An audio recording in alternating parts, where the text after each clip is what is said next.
Hello friends, मैं doctor Sanjeet, मेरे साथ है राकेश भैया। भैया को फिस्टुला इन्होंने डायग्नोस हुआ था और ग्रेड 4 का फिस्टुला हुआ था।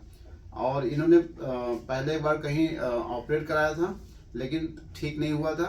और जो इससे ऑपरेट कराया था वो नॉन मेडिको थे। तो इनका जो है जब ऑपरेट किया था तो वहाँ पे इनका केस खराब हो गया था। और उसके बाद हम लोगों ने इनका छारसूत किया था, ग्रेड 4 फिस्टुला था। और 1 साल पहले ये ठीक हो गया था और 1 साल बाद भी ये रहते यही लखनऊ में है, तो ऐसे मिलने चले आते हैं। और तब से दोबारा 1 साल से ठीक है, तब से इनको दोबारा नहीं हुआ। क्यों बेटा? जी, थोड़ा सा अपने बारे में बताए हुए। जी जी क्या दिक्कत? हमको फिस्टुला की प्रॉब्लम थी। न बैठ पाते थे, न दर्द इतना होता था। फिर यहाँ आके दिखाए हम 2023 में 4 जुलाई को। जी। और 2024 में जनवरी में हम बिल्कुल ठीक हो गए थे। तब से आज तक ना हमें कोई दर्द हुआ, ना कोई दिक्कत है। हम सिलाई का काम करते हैं, 8-9 घंटे बैठ के डेली काम करते हैं, कोई दिक्कत नहीं। आज हम सर से मिलने चले आए, छुट्टी थी तो हम और बिल्कुल ठीक हैं, सर की दुआ से अपना काम कर रहे हैं, कोई प्रॉब्लम नहीं बची है हमें।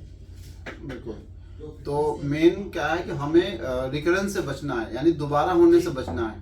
तो सुबह लैट्रिन जाने से पहले जो ऑयलिंग कराते हैं, गुनगुने पानी में सिकाई कराते हैं, उसके बाद जो साफ सफाई का तरीका हम लोग बताते हैं वो बहुत ही इफेक्टिव है। और मैंने देखा है कि आपने बहुत सारे वीडियोस में देखे होंगे, बहुत सारे पेशेंट का जो साफ सफाई का तरीका है उससे पेशेंट को दोबारा होने की संभावना लगभग ना के बराबर हो रही है। और 1 साल, 1.5 साल, 2-2 साल तक, 3-3 साल तक हम लोग ऑब्जर्वेशन में पेशेंट रखते हैं। और ईश्वर की कृपा रही कि किसी को अभी तक दोबारा होने की संभावना नहीं बढ़ी है।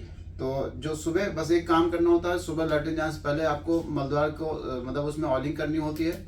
आने के बाद गुनगुने पानी में सिकाई करना होता है। और जो फिस्टुला ट्रैक होता है, स्पेशली हम भगंदर की बात कर रहे हैं, तो उसमें ये हमने जो ऑयल होता है पाइलोवांस ऑयल, उसको गुदा मार्ग जो फिस्टुला ट्रैक होता है उसके अंदर भर के इसको पुश करना होता है, ताकि जो फिस्टुला ट्रैक है वो क्लीन हो जाए। और जितना ज्यादा वो साफ होगा उतना ही ना तो उसमें सेकेंडरी ट्रैक बनेगा, ना तो उसमें कोई कैविटी बनेगी, ना तो उसमें दोबारा होने की संभावना बढ़ेगी। क्योंकि मैंने देखा है फिस्टुला में दोबारा होने की संभावना तभी बढ़ती है जब उसमें साफ सफाई का ध्यान ना किया जाए।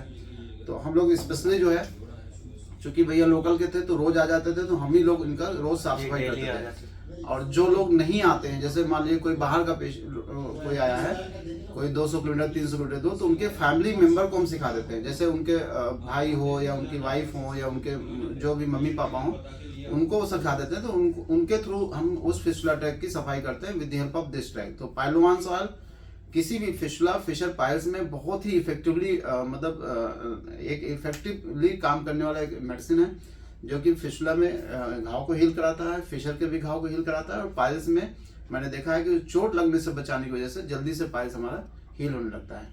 इनका एक वीडियो हमने जब ये ठीक हुए थे आज से 10 महीने पहले, तो हमने डाला था।